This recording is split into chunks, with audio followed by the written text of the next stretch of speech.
تصور کیجئے ایک ایسے انتہائی جنگجو قبیلے کا جس کے بہادر سپاہی اپنے دور کی سب سے بڑی اور طاقتور سلطنت کی فوج کا انتہائی اہم حصہ ہوں۔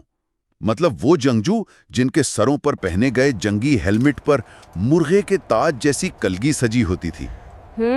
بالکل، اور ان کے جھنڈوں پر چیتے کی تصویر بنی ہوتی تھی۔ بالکل وہی جن کی بہادری کی قسمیں کھائی جاتی تھی۔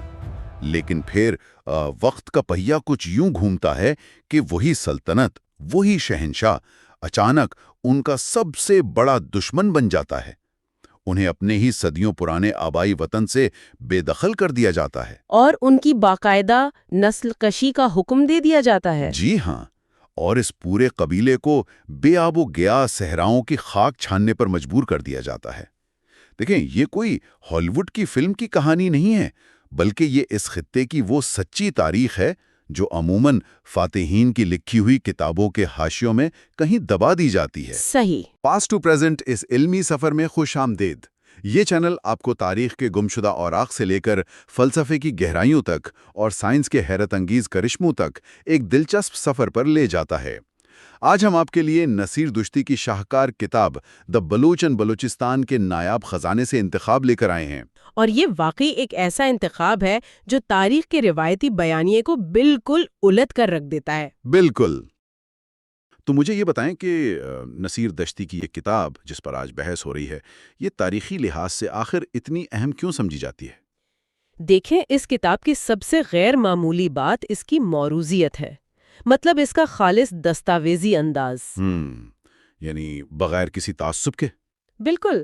عموماً جب کسی مخصوص قوم کی تاریخ لکھی جاتی ہے تو اس میں کوئی نہ کوئی سیاسی نظریہ یا جذباتی وابستگی شامل ہو ہی جاتی ہے، لیکن دشتی صاحب نے یہاں ایک بہت ہی غیر جانبدار محقق کا کردار ادا کیا ہے۔ تو انہوں نے اپنے حوالوں کے لیے کن چیزوں پر انحصار کیا ہے؟ انہوں نے محض داستانیں نہیں لکھیں، بلکہ قدیم یونانی، آرمینیائی اور فارسی حوالوں کو استعمال کیا ہے۔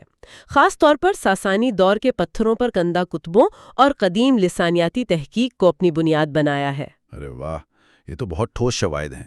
جو صدیوں سے بڑی سلطنتوں کے تعصب کی وجہ سے چھپے رہے، یا پھر محض ان قبائل کے خانہ بدوش طرز زندگی کی وجہ سے تاریخ کی نظروں سے اوجھل رہے۔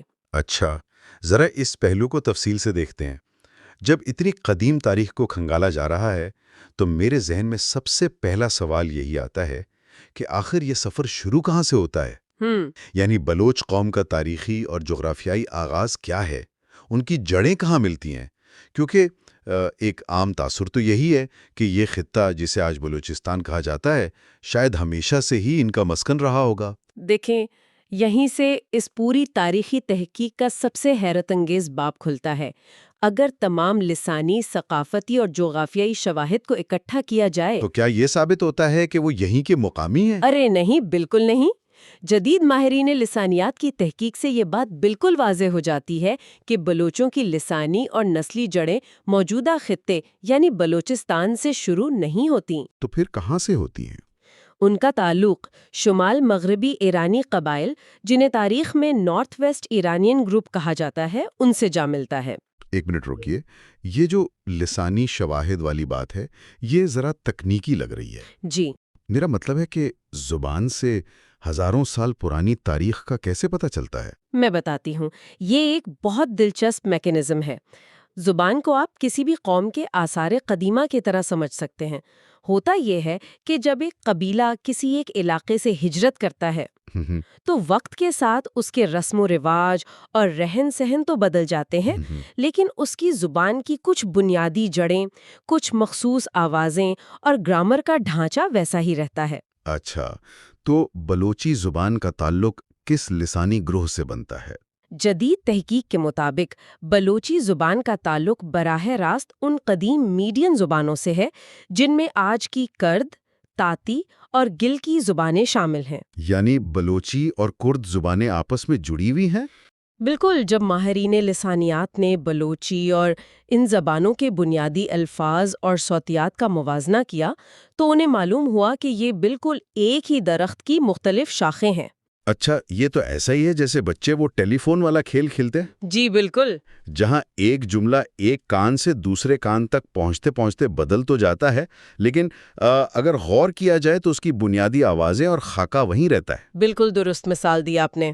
اور چونکہ بلوچی، کرد اور گلکی کا یہ خاکہ آپس میں ملتا ہے، تو اس کا مطلب ہے کہ یہ سب قبائل کبھی ماضی میں ایک ہی جگہ اکٹھے رہتے ہوں گے. 100% ایسا ہی ہے. تو پھر وہ اصل جگہ کون سی تھی؟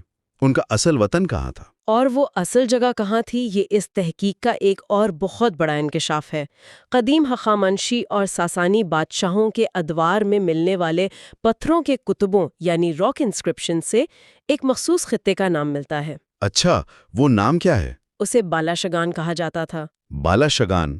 یہ علاقہ آج کے نقشے پر کہاں بنتا ہے؟ اگر آج کے نقشے پر اس علاقے کو تلاش کیا جائے تو یہ بحیرہ کیسپیئن کے شمال مغرب اور جھیل وان کے درمیان کا علاقہ بنتا ہے. یعنی آج کا ترکی، آرمینیا اور آذربائیجان کے قرب و جوار کا پہاڑی اور دشوار گزار خطہ؟ جی ہاں. اور سب سے اہم بات، ان قدیم کتبوں میں اس بالا شاگان کے علاقے کے جو باشندے درج ہیں ان کا نام بالا شک لکھا گیا ہے. بالا شک؟ بالکل. اور نصیر دوشتی انتہائی ٹھوس شواہد کے ساتھ ثابت کرتے ہیں کہ یہ بالا شک قبائل ہی دراصل موجودہ بلوچوں کے براہ راست اجداد ہیں. یہ تو ایک زبردست کڑی ملی ہے. بالا شک سے بلوچ. یہ تو بالکل ایسا ہے جیسے کسی قدیم کھنڈر کی کھدائی کے دوران کوئی ہزاروں سال پرانا پاسپورٹ یا شناختی دستاویز مل جائے جی، جس پر نام کچھ اور لکھا ہو، مثلاً بالا شک، لیکن تصویر بالکل جانی پہچانی ہو. وہی قبائلی خود و خال، وہی روایات. بالکل. وقت اور ہجرتوں کے سفر میں ایک نام کیسے ارتقا پا کر آج بلوچ بن چکا ہے، یہ واقعی حیران کن ہے. لیکن یہاں مجھے ایک بات سمجھ نہیں آ رہی. یہ خطہ جس کا آپ نے ابھی ذکر کیا، یعنی بحر کیسپین اور جھیل وان کا علاقہ، یہ تو بہت ہی سخت اور پہاڑی علاقہ ہے. جی ہاں، بہت دشوار گزار. اور یہ لوگ بنیادی طور پر چرواہے اور خانہ بدوش قبائل تھے، پہاڑوں پر اپنے مویشی چراتے تھے. تو پھر یہ لوگ ان عظیم الشان اور طاقتور سلطنتوں کے ریڈار پر کیسے آ گئے؟ آپ کا اشارہ ساسانی سلطنت کی طرف ہے؟ بالکل. مطلب ایک چرواہے کا اتنی بڑی سلطنت کی سیاست سے کیا لینا دینا؟ اگر ہم اسے وسیع تر تناظر میں دیکھیں تو یہ محض چرواہے نہیں تھے. اس سخت جغرافیائی خطے نے ان قبائل کو انتہائی سخت جان، نڈر اور بہترین جنگجو بنا دیا تھا. اچھا، یعنی حالات نے انہیں جنگجو بنا دیا. بالکل. دیکھیں، جب بھی تاریخ میں مختلف تہذیبیں آپس میں ٹکراتی ہیں تو ایک زبردست حرکیات پیدا ہوتی ہے. آریائی ہجرتوں کے بعد ان خانہ بدوش قبائل کا سامنا اپنے دور کی عظیم ترین سلطنتوں سے ہوا. جن میں کون کون سی سلطنتیں شامل تھیں؟ ان میں میڈیس، خخامنشی، پارتھین اور ساسانی سلطنتیں شامل تھیں. اب ان بڑی سلطنتوں کا مسئلہ یہ تھا کہ انہیں صرف زرخیز زمینیں نہیں چاہیے تھیں.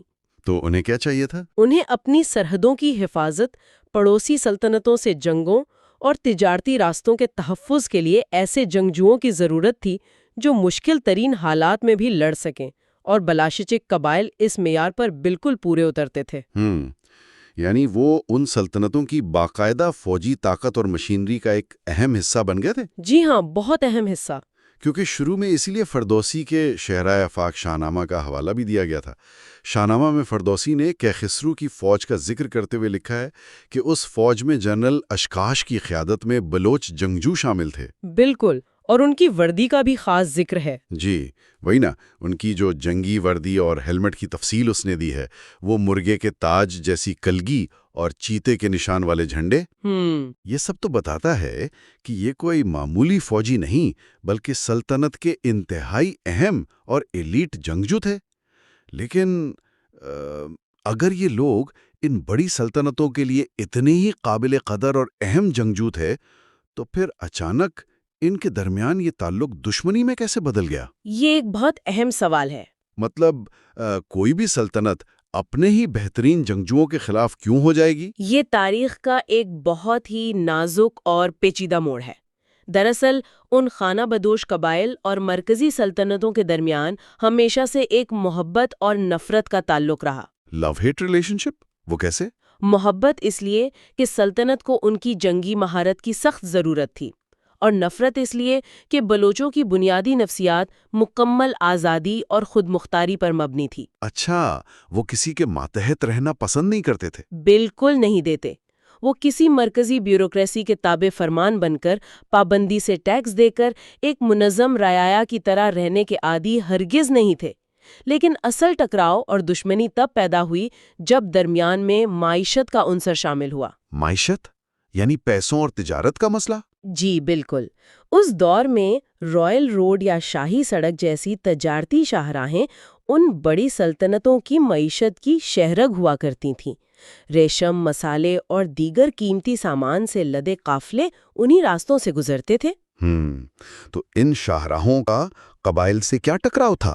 مسئلہ یہ تھا کہ یہ شاہراہیں اکثر انہی دشوار گزار پہاڑی دروں اور وادیوں سے گزرتی تھیں جہاں یہ بالاشچک قبائل آباد تھے۔ اچھا۔ جب ان آزاد قبائل نے ان شاہراہوں سے گزرنے والے تجارتی قافلوں سے محصول، راہداری یا اپنے علاقے سے گزرنے کا ٹیکس لینا شروع کیا، جسے سلطنتیں بغاوت سمجھتی ہوں گی؟ بالکل، سلطنتیں اپنے قانون کی روح سے اسے رہزنی یا بغاوت قرار دیتی تھیں، تو ان کا براہ راست ٹکراؤ سلطنت کے مالیاتی مفادات سے ہو گیا۔ یہاں آ کر بات ذرا واضح ہو رہی ہے، سلطنت کے خزانچی اس بات پر سیخ پا ہو رہے تھے کہ ان کا منافع کم ہو رہا ہے؟ جی، یعنی جسے ایک منظم سلطنت ایک جرم، رہزنی یا بغاوت سمجھ رہی تھی، وہ ان خانہ بدوش قبائل کے نزدیک ان کے آبائی علاقے سے گزرنے کا ایک بالکل جائز معاوضہ یا فیس تھی۔ آپ بالکل صحیح کہہ رہے ہیں۔ یہ تو دو بالکل مختلف معاشی اور سماجی نظریات کا ٹکراؤ تھا۔ جی ہاں، اور یہ ٹکراؤ صرف معیشت تک محدود نہیں رہا، سیاسی طور پر بھی یہ قبائل بڑی طاقتوں کے درمیان جاری کشمکش میں آزادانہ فیصلے کرتے تھے۔ مطلب وہ کسی ایک کے وفادار نہیں تھے؟ بالکل۔ مثلاً جب پارتھین اور ارمینیائی سلطنتوں کی آپس میں جنگیں ہوئیں تو یہ علاقہ براہ راست میدان جنگ بن گیا۔ جب کوئی ایک سلطنت کمزور پڑتی تو یہ قبائل مکمل آزاد ہو جاتے۔ اور جب کوئی طاقتور بادشاہ آتا ہوگا تو وہ انہیں دباتا ہوگا؟ بالکل، جب کوئی نیا طاقتور اور جابر بادشاہ آتا تو وہ انہیں دوبارہ طاقت کے زور پر زبردستی تابع کرنے کی کوشش کرتا۔ اس مسلسل خود مختاری کی قیمت انہیں بہت بھاری چکانی پڑی۔ واقعی اقتدار اور وسائل کی یہ جنگ تاریخ کے ہر دور میں انتہائی سفاک رہی ہے۔ اس سے پہلے کہ ہم گفتگو کے اس رخ کی طرف بڑھیں جہاں یہ سفاکیت اپنی انتہا کو پہنچ گئی اور اس عظیم ہجرت کا آغاز ہوا جس نے تاریخ کا دھارا ہی بدل دیا، درمیان میں ایک چھوٹا سا پیغام۔ جی ضرور۔ آپ سب علم دوستوں کے خلوص اور سپورٹ کے لیے دل کی گہرائیوں سے شکریہ۔ اگر آپ کو یہ علمی سفر پسند آتا ہے تو چینل کو سبسکرائب کریں اور بیل آئیکن ضرور دبائیں تاکہ کوئی نیا ویڈیو آپ سے چھوٹ نہ جائے۔ براہ کرم کمنٹس میں اپنی رائے ضرور دیں اور ساتھ ساتھ اپنی پسندیدہ کتاب کا نام کمنٹ میں لکھیں۔ آپ کا ہر کمنٹ اس علمی مشن کو آگے بڑھانے کا حوصلہ دیتا ہے۔ واقعی آپ سب کا فیڈ بیک بہت اہم ہے۔ اچھا، تو اب واپس آتے ہیں اپنے موضوع کی طرف۔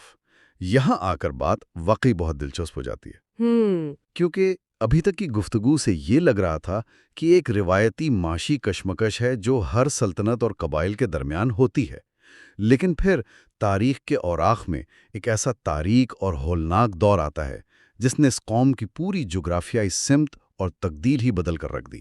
جی بالکل ایسا ہی ہوا۔ کتاب میں ہخامنشی دور میں دارا اول اور خاص طور پر ساسانی دور کے بادشاہوں کے مظالم کا بہت تفصیلی ذکر ملتا ہے۔ آخر ساسانی شہنشاہوں جیسے شاہپور دوم اور خسرا اول یعنی نوشیروان نے ان قبائل کے خلاف ایسی کون سی بدترین اور منظم مہم چلائی کہ انہیں اپنا صدیوں پرانا آبائی وطن بالاشکن ہمیشہ کے لیے چھوڑنا پڑ گیا۔ میں یہاں تھوڑا سا چیلنج کروں گا۔ جی پوچھئے۔ کیا واقعی یہ باقاعدہ کوئی نسل کشی تھی یا سلطنت صرف ایک باغی صوبے کو کنٹرول کرنے کی معمولی فوجی کارروائی کر رہی تھی؟ یہ بہت اچھا سوال ہے، اور اس سے ایک اہم سوال پیدا ہوتا ہے کہ کیا واقعی اس کی وجہ صرف بغاوت تھی؟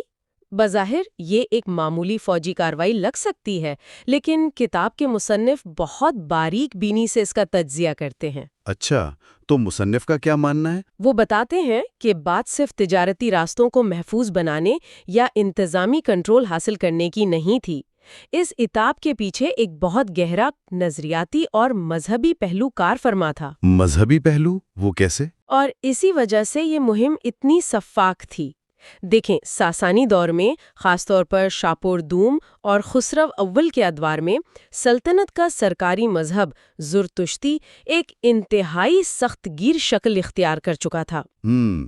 یعنی معاشرہ طبقات میں بٹا ہوا تھا؟ بالکل، معاشرہ ایک بہت ہی سخت طبقاتی نظام میں جکڑا ہوا تھا، جس میں مذہبی پیشوا، امرا اور جنگجو سب سے اوپر تھے اور عام کسان یا مزدور سب سے نیچے۔ بالکل اسی دور میں ایک نیا نظریہ، ایک نئی مذہبی اور سماجی تحریک ابھری۔ اس تحریک کا کیا نام تھا؟ اسے مزدک کی تحریک کہا جاتا ہے۔ مزدکیت؟ اس تحریک کا فلسفہ کیا تھا اور اس کا ان خانہ بدوش جنگجو قبائل سے کیا تعلق بنتا ہے؟ میں بتاتی ہوں۔ مزدکیت دراصل اپنے دور کی ایک ایسی انقلابی تحریک تھی جو سخت طبقاتی نظام کی مخالفت کرتی تھی۔ اچھا۔ یہ برابری، مساوات اور وسائل کی منصفانہ تقسیم کی بات کرتی تھی۔ اب ذرا صورتحال کا تصور کیجئے۔ ایک طرف سلطنت کے دارالحکومت میں محلات میں رہنے والے دولت کے انبار پر بیٹھے قدامت پسند مذہبی پیشوا اور امراء ہیں جو مانتے ہیں کہ معاشرے میں اونچ نیچ فطری ہے۔ بالکل، اور دوسری طرف یہ آزاد منش سخت جان چرواہے اور قبائل ہیں جن کی پوری زندگی اور قبائلی نظام ہی وسائل کی شراکت داری پر مبنی ہے۔ ظاہر ہے خیموں میں رہنے والوں کا کوئی سخت طبقاتی نظام نہیں ہوتا۔ جی ہاں، تو ان خانہ بدوش قبائل کا جھکاؤ فطری اور منطقی طور پر مزدوق کے ان مساوات پر مبنی نظریات کی طرف ہونے لگا۔ اب کڑیاں ملنا شروع ہوئی ہیں۔ ہم یعنی اب یہ صرف شاہی سڑک کی فیس وصول کرنے کا جھگڑا نہیں رہا تھا، بلکہ یہ ایک مکمل نظریاتی جنگ بن چکی تھی۔ ایک مطلق العنان سلطنت کو اگر یہ نظر آئے کہ ان کے بہترین جنگجو کہ وہ ایک ایسے نظریے کو اپنا رہے ہیں جو ان کی بنیادیں ہلا دے گا۔ جی بالکل، ایک ایسے مساوات کے نظریے کو اپنا رہے ہیں جو بادشاہت کی بنیادیں ہلا سکتا ہے، تو وہ اسے ریاست کے لیے سب سے بڑا خطرہ ہی سمجھیں گے۔ آپ نے بالکل درست تجزیہ کیا۔ ساسانی قدامت پسند پیشواؤں کو اس نظریاتی ملاپ سے شدید خطرہ محسوس ہوا۔ تو پھر انہوں نے کیا کیا؟ اسی نظریاتی اور معاشی خطرے کو ہمیشہ کے لیے کچلنے کے لیے خسرو اول نے بالاشٹک قبائل کے خلاف ایک باقاعدہ ریاستی سرپرستی میں نسل کشی کی مہم کا آغاز کیا۔ یعنی یہ محض کوئی فوجی جھڑپیں نہیں تھیں؟ بالکل نہیں۔ فردوسی کے شاہ نامہ میں بھی اس واقعے کا سری ذکر ملتا ہے، جہاں بادشاہ کے مشیر اسے متنبع کرتے ہیں کہ بلوچوں سے الجھنا ان کی جنگی صلاحیتوں کی وجہ سے کوئی آسان کام نہیں ہے۔ لیکن پھر بھی خسرو اول نے حملہ کیا؟ جی، خسرو اول انہیں صفحہ ہستی سے مٹانے کا باقاعدہ اور حتمی حکم دیتا ہے۔ ان منظم اور بے رحم فوجی کارروائیوں، بستیوں کو جلانے اور نسل کشی کی مہمات کے نتیجے میں حالات بالکل خراب ہو گئے۔ مطلب ان قبائل کے لیے وہاں رہنا ناممکن ہو گیا؟ بالکل، بالاشٹک قبائل کے لیے اپنے آبائی وطن بالاشکان میں مزید رہنا بالکل ناممکن ہو گیا۔ اور میرا خیال ہے یہاں سے تاریخ کی ان طویل ترین اور کٹھن ترین ہجرتوں میں سے ایک کا آغاز ہوتا ہے، جسے ہم عظیم ہجرت یعنی اینموس مائگریشن کا نام دے سکتے ہیں۔ جی ہاں، بالکل۔ پورا قبیلہ اپنے گھر، اپنی زمینیں، اپنی چراگاہیں چھوڑ کر نکلنے پر مجبور ہو گیا۔ یہ سفر کتنا طویل تھا اور یہ لوگ پناہ کی تلاش میں کس طرف گئے؟ دیکھیے، یہ ہجرت کوئی راتوں رات یا چند مہینوں میں مکمل ہونے والا سفر نہیں تھا۔ یہ دہائیوں بلکہ صدیوں پر محیط بقا کی ایک انتہائی طویل، منظم اور کربناک جدوجہد تھی۔ صدیوں پر محیط؟ جی، یہ قبائل منظم ساسانی افواج کے مسلسل تعاقب اور عتاب سے بچنے کے لیے بالاشگان سے نکلے، اور انہوں نے پناہ کی تلاش میں جان بوجھ کر ان علاقوں کا رخ کیا جو سلطنت کے مرکز کی پہنچ سے دور تھے۔ یعنی سخت اور دشوار گزار علاقے۔ بالکل، وہ ہجرت کر کے ایران کے جنوب مشرق اور مشرقی علاقوں میں آئے۔ اس سفر کے دوران انہوں نے دشت لوت، جو کہ دنیا کے گرم ترین اور خشک ترین صحراؤں میں سے ایک ہے، اس کو عبور کیا۔ دشت لوت جیسے صحرا کو پورے خاندانوں، مال مویشیوں کے ساتھ عبور کرنا، یہ تو سوچ کر ہی رونگٹے کھڑے ہو جاتے ہیں۔ جی ہاں، یہ ایک ناممکن سی بات لگتی ہے۔ وہ انتہائی نامساعد حالات میں سیستان اور کرمان کے علاقوں میں پہنچے اور پھر وقت کے ساتھ وہاں سے بتدریج مزید آگے مکران اور توران کی طرف آئے۔ اور یہی وہ وقت، یہی وہ کٹھن سفر تھا جب وہ تاریخ کے پنوں میں بالاشچک سے بدتدریج بلوچ کے نام سے پہچانے جانے لگے۔ بالکل درست۔ یہ ہجرت صرف ایک جگہ سے دوسری جگہ جانے کا نام نہیں تھا، بلکہ یہ ایک نئی شناخت کی تعمیر تھی۔ راستے میں جو مختلف قبائل ان کے ساتھ ملتے گئے، جن میں کچھ کرد قبائل بھی شامل تھے، ان سب نے مل کر اس بھٹی میں جل کر ایک نئی وسیع تر قومی شناخت کو جنم دیا۔ جی ہاں، بالکل ایسا ہی ہوا۔ تو آخر اس سب کا اصل مطلب کیا ہے؟ مطلب اس ساری تاریخ، ان مظالم اور اس ہجرت کا اصل لب لباب کیا نکلتا ہے؟ دیکھیں، اس ساری تاریخی داستان کا سب سے بڑا نتیجہ یہ ہے کہ بلوچ قوم کی موجودہ شناخت دراصل ایک بے مثال سخت کوشی، مسلسل مزاحمت اور ہر حال میں بقا کی ایک عظیم داستان ہے۔ بالکل صحیح۔ ذرا تصور کیجئے کہ ایک قوم جسے اپنے وقت کی سب سے بڑی سپر پاورز نے نظریاتی اور معاشی بنیادوں پر صفائے ہستی سے مٹانے کی قسم کھا رکھی ہو، جی جسے اپنے آبائی وطن سے بے دخل کر دیا گیا ہو، جی وہ صحراؤں اور پہاڑوں کی خاک چھاننے اور نسل در نسل ہجرتوں کا دکھ جھیلنے کے باوجود نہ صرف اپنا وجود برقرار رکھتی ہے، بلکہ آگے چل کر ایک بالکل نئے خطے میں اپنی زبان اور ثقافت کا ایسا گہرا اثر قائم کرتی ہے کہ وہ پورا خطہ ہی اسی قوم کی شناخت کے نام سے منسوب ہو جاتا ہے۔ جی بالکل، یعنی وہ خطہ بلوچستان کہلانے لگتا ہے۔ یہ ان کی حیرت انگیز قوت برداشت کو تاریخ کے سامنے ثابت کرتا ہے۔ واقعی تاریخ کے جبر کے سامنے ہتھیار ڈالنے کے بجائے اپنا وطن قربان کر دینا منظور کیا، مگر اپنی آزادی، اپنے نظریات اور اپنی شناخت کا سودا نہیں کیا۔ آج کا یہ تفصیلی مطالعہ اور تجزیہ دراصل اس طویل تاریخی داستان کا صرف حصہ اول تھا۔ جی ہاں، ابھی تو بہت کچھ باقی ہے۔ بالکل، اس حصے میں یہ کھوج لگائی گئی کہ کس طرح ایک قدیم قبیلے نے، جس کی لسانی جڑیں میڈین تہذیب سے ملتی ہیں، طاقتور ساسانی سلطنت کی نظریاتی اور معاشی جنونیت کا سامنا کیا اور اپنے وطن بالاشگان کی قربانی دے کر عظیم ہجرت کے ذریعے اپنی بقا کو یقینی بنایا۔ بالکل ایسا ہی ہے۔ لیکن تاریخ کا یہ پرپیچ سفر ابھی ختم نہیں ہوا۔ اس کے اگلے حصے یعنی پارٹ 2 میں تاریخ کے اس ڈرامائی اور فیصلہ کن موڑ کی طرف جایا جائے گا، جب 7ویں صدی عیسوی میں خطے میں ایک نیا طوفان آیا۔ جب عربوں نے ایران پر حملہ کیا تھا؟ جی ہاں، اس حصے میں جنرل سیاہ سوار کے اس حیران کن اور انتہائی متنازع فیصلے پر بات ہوگی، جس نے ایک بار پھر تاریخ کا دھارا ہی بدل کر رکھ دیا۔ وہ واقعہ تو واقعی تاریخ کا رخ موڑنے والا تھا۔ بالکل، اور یہ بھی دیکھا جائے گا کہ کس طرح عرب حملوں کے بعد پیدا ہونے والی نئی سیاسی سبندیوں، درپیش آنے والی بے پناہ مشکلات اور مزید نئی ہجرتوں کا سامنا کرتے ہوئے بلوچ قبائل نے بالآخر اس خطے میں اپنے قدم جمائے، جسے آج فخر سے بلوچستان کے نام سے جانا جاتا ہے۔ وہ داستان آج کی داستان سے بھی زیادہ سنسنی خیز اور حیرت انگیز ہے۔ 100%۔ اور آج کی اس تفصیلی، تاریخی اور گہری گفتگو کے اختتام پر ایک خاص فکر انگیز خیال جس پر سوچنا بنتا ہے، ذرا غور کیجیے۔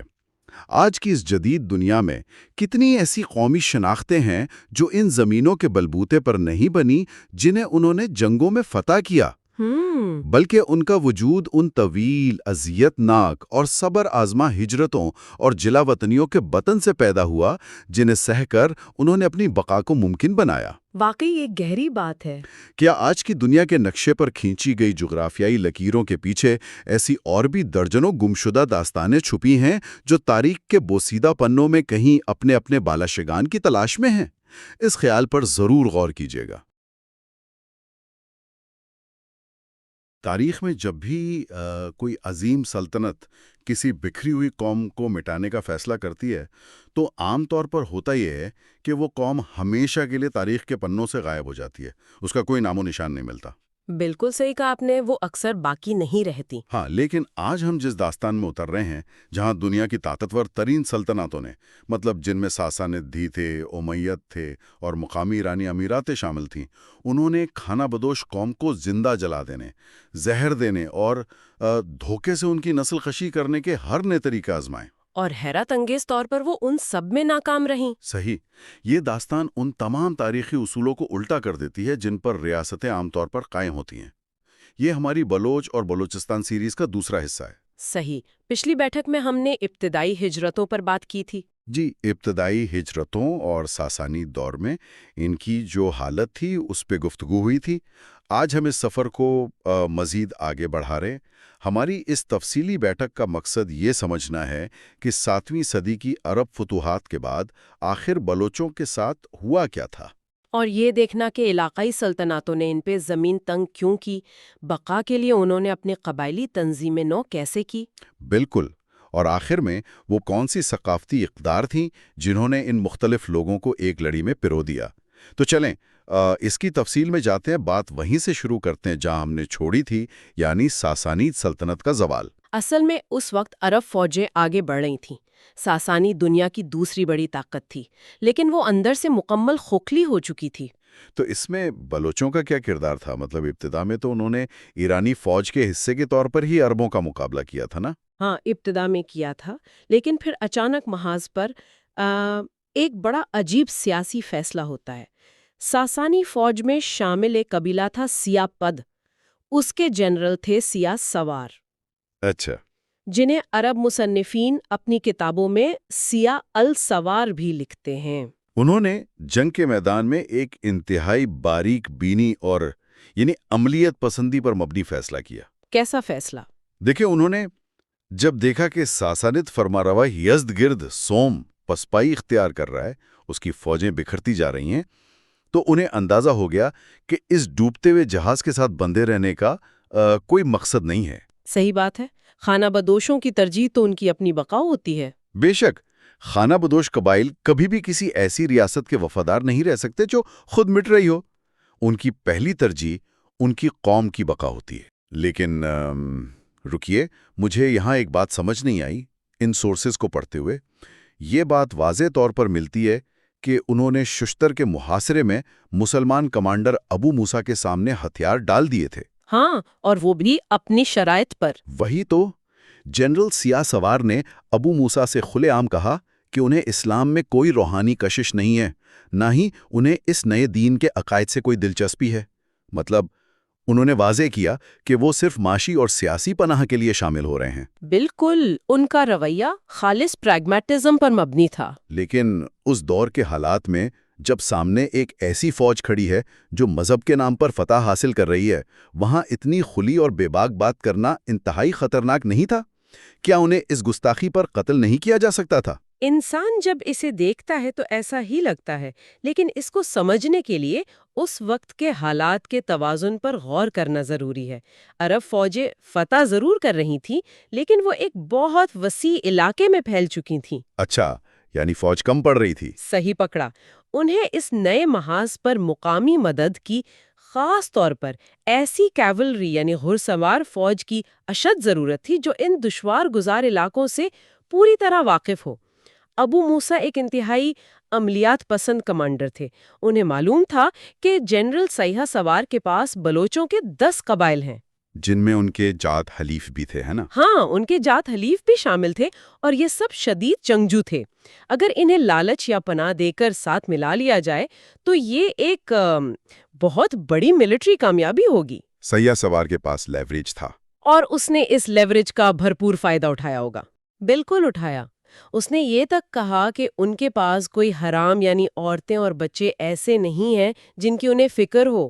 وہ آزاد لوگ ہیں، انہیں صرف اپنی بقا اور رزق چاہیے۔ کمال ہے۔ تو نتیجہ کیا نکلا اس معاہدے کا؟ نتیجہ یہ نکلا کہ انہیں وہی حقوق دیے گئے جو عام مسلمان فوجیوں کو ملتے تھے۔ انہیں بصرہ میں زمین ملی، اور وہاں انہوں نے اپنی آباکاری کے لیے ایک نہر بھی کھدوائی جسے نہر الاساورہ کہا گیا۔ یہ تو سیاسی طور پر ایک بہت شاندار چال تھی، لیکن جہاں تک میں نے دیکھا ہے یہ پرامن دور زیادہ عرصہ نہیں چلا ہے نا؟ ہاں، زیادہ عرصہ نہیں چل سکا کیونکہ عربوں کی اپنی داخلی سیاسی کشمکش شروع ہو گئی تھی۔ امویاds اور ہاشمائٹس کی خانہ جنگی۔ جی بالکل۔ اب آپ خود سوچیں، ایک ایسی قوم جو پہلے ہی کسی اور کے سائے میں پناہ لیے ہوئی تھی، وہ اس آگ سے کیسے بچتی؟ تو انہوں نے کیا کیا؟ کسی ایک کا ساتھ دیا؟ شروع میں تو انہوں نے خود کو اس سب سے مکمل الگ رکھنے کی کوشش کی۔ سیاہ سوار نے اپنی قوم کو جنگ جمال اور صفین دونوں سے دور رکھا۔ صحیح، انہیں پتا ہوگا کہ ان کی سیاست میں پڑنا موت ہے۔ صحیح، لیکن وقت کے ساتھ حالات بدلے۔ جب ان بلوچ قبائل نے ابن الاشاد کا ساتھ دیا، جو کہ امید حکومت کے خلاف عراق میں بغاوت کر رہا تھا، تو ان پر آسمان ٹوٹ پڑا۔ حجاج بن یوسف کا دور۔ ہاں، حجاج بن یوسف جو عراق کا گورنر تھا اور اپنی بے درد سختی کے لیے تاریخ میں مشہور ہے، اس نے ان پر عذاب نازل کر دیا۔ ان کی بصرہ کی ساری زمینیں چھین لی گئیں، جو نہر انہوں نے بنائی تھی وہ سب کچھ انہیں مارا گیا، اور جو بچ گئے انہیں ملک بدر کر کے شام کے علاقے خصوصاً انطاکیہ کی طرف دھکیل دیا گیا۔ اگر کوئی تصور کرے ایک ایسی جگہ جہاں انہوں نے ابھی اپنا بیس بنایا، کھیتی شروع کی، اچانک ایک سیاسی چال الٹ جانے کی وجہ سے سب کچھ چھین لیا گیا، یہ تو شطرنج کی بساط جیسا ہے جہاں ایک تھوڑی سی چوک پوری قوم کو دربدر کر دیتی ہے۔ بالکل ایسا ہی ہے۔ ویسے اس سب کے درمیان عرب مورخ مقدسی نے بلوچوں کے بارے میں انتہائی خوفناک باتیں لکھی ہیں ان سورسز میں۔ ہاں، اس کی تحریریں کافی متنازع ہیں۔ اس نے لکھا کہ کوچ و بلوچ دلوں کے سخت ہیں، ان کے چہرے وحشیانہ ہیں، اور سب سے بڑھ کر یہ کہ وہ قیدیوں کا سر پتھروں پر اس لیے کچل دیتے تھے تاکہ ان کی تلواروں کی دھار خراب نہ ہو۔ مطلب پتھروں پر سر کچلنا، کیا یہ واقعی سچ ہے یا محض جنگی پروپیگنڈا تھا؟ اصل میں فتح حاصل کرنے والی قوتیں ہمیشہ شکست خوردہ اور آزاد مانش خانہ بدوشوں کو تاریخ کی کتابوں میں وحشی ہی لکھتی ہیں۔ مقدسی اور اس جیسے دیگر مورخین عرب اور فارسی درباری مزاج رکھتے تھے۔ تو وہ باعث تھا ان کا۔ جی، ایک بیٹھے ہوئے یعنی سیڈنٹری ریاستی نظام میں رہنے والے کسی بھی شخص کے لیے خانہ بدوش لوگ انہیرنٹلی ٹیریفائنگ ہوتے ہیں، جو اپنی مرضی سے چلتے ہیں، ریاستی ٹیکس یا قوانین کو نہیں مانتے۔ تو یہ تلواریں بچانے والی بات، یہ دراصل دشمن کو غیر انسانی یعنی ڈی ہیومنائز کرنے کا ایک طریقہ تھا۔ جب آپ کسی قوم کو جانور بنا کر پیش کرتے ہیں تو ان پر کیے جانے والے ہر ظلم کو معاشرے میں آسانی سے جائز قرار دیا جا سکتا ہے۔ یہ دشمنی کوئی مذہبی عقیدے کی بنیاد پر نہیں تھی، یہ خالصتاً سیاسی اور ریاستی ٹھیکیداری کی جنگ تھی۔ یہ پوائنٹ بہت گہرا ہے۔ دشمن کی تصویر ایسی بنا دو کہ اس پر رحم کرنا بھی عوام کو جرم لگائے، اور اس وقت دراصل یہی ہو رہا تھا۔ خیر، اب جب عرب ریاست کی مرکزی پکڑ کمزور پڑنے لگی تو خلا کا فائدہ اٹھا کر مقامی سلطنتیں عروج پر آئیں۔ ہاں، صفری، غزنوی، آل بوئی یعنی بوئیدز اور سلجوق، ان سب نے بلوچوں کے ساتھ جو سلوک کیا اس کے مقابلے میں تو عربوں کی سختی کچھ بھی نہیں تھی۔ بالکل نہیں تھی۔ خصوصاً آل بوئی کا دور تو بلوچوں کے لیے نہایت خون آشام ثابت ہوا۔ ان مقامی ایرانی حکومتوں کے پاس طاقت تھی اور یہ بلوچوں کو اپنی ریاستی آبادی کے لیے ایک مسلسل خطرہ سمجھتی تھیں۔ ان سورسز میں عدد الدولہ کا ذکر آتا ہے۔ جی، بوئیت فرمارواں عدد الدولہ، اس نے باریز کے پہاڑوں میں، جسے جبل باریز کہا جاتا ہے، بلوچوں کے خلاف ایسی حکمت عملی اپنائی جو آج کے معیارات کے مطابق کھلی دہشت گردی ہے۔ آپ اس کتوں اور آگ والی حکمت عملی کی بات کر رہی ہیں نا؟ ہاں، وہی۔ یہ واقعہ پڑھ کر انسان کا دماغ واقعی سن ہو جاتا ہے۔ ایسا ہوا کہ ایک وقت آیا جب بوئید فوج جبل باریز کی دشوار گزار اور تنگ گھاٹیوں میں پھنس گئی تھی۔ بلوچ وہاں چوٹیوں پر چھپ کر بیٹھے تھے اور ان کی روایتی فوج کے لیے آگے بڑھنا ممکن ہو گیا تھا۔ صحیح۔ تو ایسے میں عدد الدولہ نے کیا؟ اس نے پہلے تو تعاون یا امن کے بہانے بلوچوں سے ان کے کتے منگوائے۔ خانہ بدوشوں کے لیے کتے بہت اہم ہوتے ہیں حفاظت کے لیے۔ بالکل۔ اور جب یہ سینکڑوں کتے اس کے کیمپ میں پہنچ گئے تو اس نے ان کتوں کی گردنوں اور جسموں پر جلتا ہوا نیفت باندھ دیا۔ نیفت یعنی اس دور کا پیٹرولیم یا آگ جلانے والا مواد، اور پھر انہیں واپس ان گھاٹیوں کی طرف دوڑا دیا۔ یہ انتہائی درندگی تھی۔ کتے آگ کی تکلیف اور پینک میں واپس بھاگے اور اپنی مالکوں کی بستیوں میں گھس گئے۔ نتیجہ کیا نکلا؟ تمام جھونپڑیاں، چراگاہیں، لوگ، سب کچھ جل کر راکھ ہو گیا۔ بڑے پیمانے پر نسل کشی ہوئی۔ کتے اور آگ کا یہ کمبینیشن، یہ تو ایسی دہشت گردی ہے جو انسانیت کے نام پر دھبا ہے۔ بے شک۔ لیکن یہاں میرا ایک سوال ہے، کیا عدد الدولہ کی فوج اتنی کمزور تھی کہ وہ آمنے سامنے کی جنگ نہیں لڑ سکتی تھی جو اسے اتنی گر کر ایسی درندگی کا سہارا لینا پڑا؟ دیکھیں، فوج کمزور نہیں تھی، مسئلہ روایتی جنگ یعنی کنونشنل وارفیئر کی مجبوریوں کا تھا۔ ایک عظیم ریاست کی فوج میدان جنگ میں تو جیت سکتی ہے، لیکن خانہ بدوش قبائل کی کوئی ایسی معین جگہ یا شہر نہیں ہوتا جسے فتح کر کے جنگ جیتی جا سکے۔ وہ چھاپا مار ہوتے ہیں، حملہ کیا اور غائب۔ اسٹیٹ کے پاس ایسی چھاپا مار جنگ کا کوئی جواب نہیں تھا۔ اس بے بسی اور جھنجھلاہٹ نے عدود الدولہ کو ایسے خونخوار طریقوں پر مجبور کیا۔ یعنی فرسٹریشن تھی؟ ہاں، اور آگ لگانے کے بعد بھی اس کا غصہ سرد نہیں ہوا۔ جو بچ گئے تھے انہیں غلام بنا کر بازاروں میں بیچ دیا گیا، اور جیبو باریز میں دیگر علاقوں سے کسان لا کر آباد کر دیے گئے تاکہ بلوچوں کا نام و نشان ہی مٹا دیا جائے۔ ہو اور ان مظالم کا سلسلہ یہیں تو رکا نہیں۔ اگر غزنوی دور کو دیکھیں تو سلطان مسعود کا واقعہ بھی بالکل ایسا ہی ملتا ہے ان سورسز میں۔ زہر والے سیب کا واقعہ۔ ہاں، جب سلطان مسعود نے دیکھا کہ وہ اپنی عظیم فوج سے بھی بلوچوں کو شکست نہیں دے سکتا تو اس نے صحرا کے راستوں میں زہر آلود سیب یعنی پوائزنڈ ایپلز کا ایک قافلہ جان بوجھ کر چھوڑ دیا۔ اور خانہ بدوش لوگ جو بھوکے تھے، خوراک کی تلاش میں تھے، انہوں نے یہ سیب کھا لیے اور بے شمار افراد کی تڑپ کڑپ کر موتیں ہوئیں۔ پھر اس کے بعد سلجوق دور آتا ہے۔ اس میں قاوور نے وہی دھوکہ کیا جو اکثر تاریخ میں ہوتا آیا ہے۔ ریڈ ویڈنگ جیسا واقعہ ہے نا؟ صحیح کہا۔ اس نے بلوچ سرداروں کو امن اور دوستی کا جھانسا دیا، انہیں ایک بڑے تہوار پر دعوت دی، مہمان نوازی اور اصولوں کے پابند بلوچ وہاں نہتھے گئے، اور وہاں قاوور نے ان پر اچانک حملہ کر کے ان تمام سرداروں کا قتل عام کر دیا۔ ان کی پوری لیڈرشپ ختم کرنے کی کوشش تھی۔ بالکل۔ اب آپ سوچیں، زہر، آگ، نسل کشی، ریڈ ویڈنگ جیسے قتل عام، ان سب کے بعد تو کوئی عام قوم بالکل ختم ہو جاتی ہے۔ بلوچ آخر کیسے بچ نکلے ان سب سے؟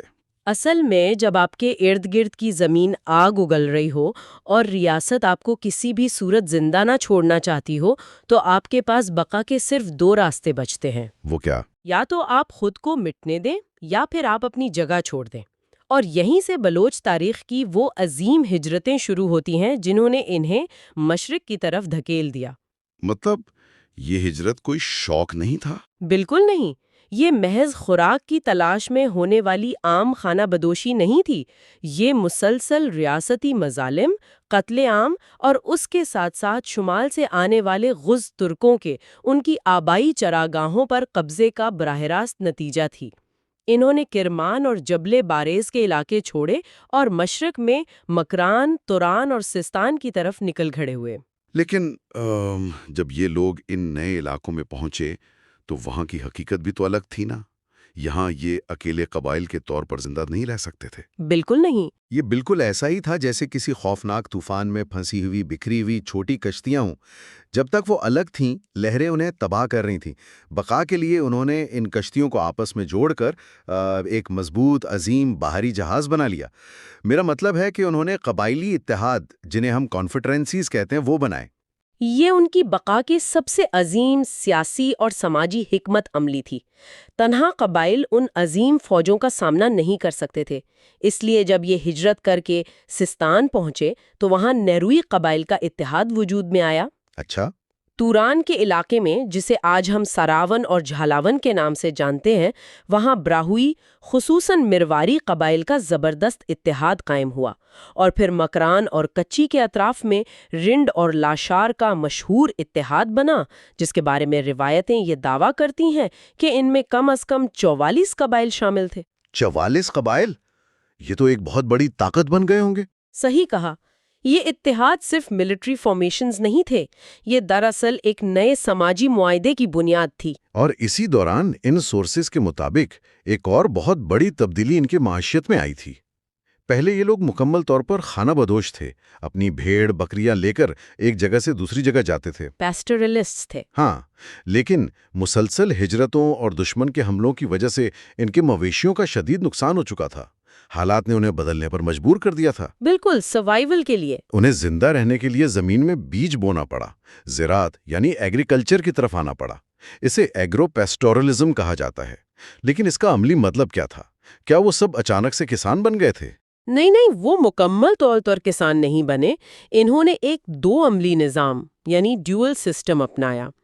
قبیلے کا کچھ حصہ فصلیں بونے اور ان کی حفاظت کے لیے پیچھے رک جاتا، جبکہ دوسرا حصہ مویشیوں کو چراگاہوں کی طرف لے جاتا۔ صحیح، یعنی دونوں کام ساتھ ساتھ چل رہے تھے۔ ہاں، اور یہ ایک بہت بڑی معاشی تبدیلی تھی جس نے ان کے سماجی ڈھانچے کو ہلا کر رکھ دیا۔ دیکھیں، جب آپ زمین پر کھیتی کرتے ہیں تو زمین کی ملکیت، پانی کی تقسیم اور فصلوں کی حفاظت کے مسائل جنم لیتے ہیں۔ ان مسائل کو حل کرنے کے لیے انہیں ایک منظم سیاسی ڈھانچے کی ضرورت پڑی، اور یہیں سے پھر سردار کا نظام مضبوط ہوا۔ لیکن یہ سرداری نظام ویسا بالکل نہیں تھا جیسا آج ہم بعض جگہوں پر دیکھتے ہیں یا سمجھتے ہیں۔ ان سورسز میں واضح ہے کہ اس میں ایک خاص قسم کی پروٹو ڈیموکریسی تھی۔ بالکل، اس وقت یہ بڑا ڈیموکریٹک سسٹم تھا۔ سردار کا اختیار مطلق یا ایبسولوٹسٹ نہیں ہوتا تھا کہ اس نے جو کہہ دیا بس وہی ہوگا، پتھر پر لکیر ہے۔ وہ اپنے فیصلے قبائلی امدین یعنی بزرگوں کی کونسل کے مشورے سے کرنے کا پابند تھا۔ صحیح۔ اگر کوئی سردار روایت سے ہٹ کر چلتا یا قبیلے کے مفادات کو نقصان پہنچاتا تو امدین اسے اس کے عہدے سے ہٹا کر کسی دوسرے اہل شخص کو سردار بنا سکتے تھے۔ یہی مقامی جمہوریت ان کی اصل طاقت تھی۔ سردار صرف ایک سیاسی یا معاشی امین نہیں تھا، وہ جنگ کے دوران ان کا ملٹری کمانڈر بھی ہوتا تھا۔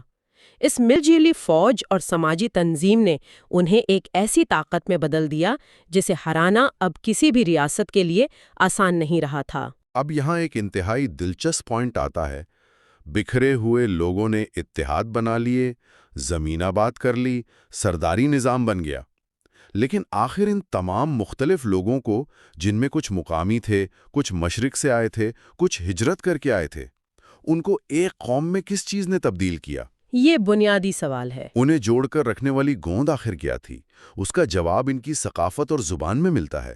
بلوچی زبان اس پورے خطے میں لنگوا فرانکا یعنی رابطے کی زبان بن گئی تھی۔ ہاں، یہ صرف الفاظ کا تبادلہ نہیں تھا، یہ دراصل ایک پورے ضابطے حیات کا پھیلاؤ تھا۔